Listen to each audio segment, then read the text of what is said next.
bell tower of Evesham Abbey was designed by Clement Lichfield and was built around 1530 to 1532. Originally, the bells in the bell tower would have been for chiming during the day so that the monks would have known when to go to their services.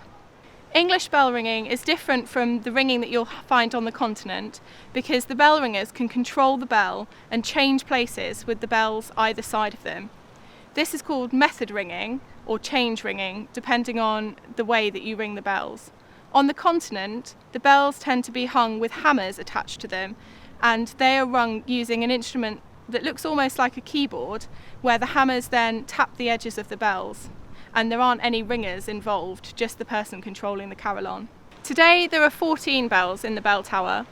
12 of them were cast in 1952, and since then 2 more have been added, which allow us to ring different sets of bells that are heavier or lighter. The bells today are rung by many ringers from all over the country and have recently been voted the best ring of bells in their weight category in the whole of England.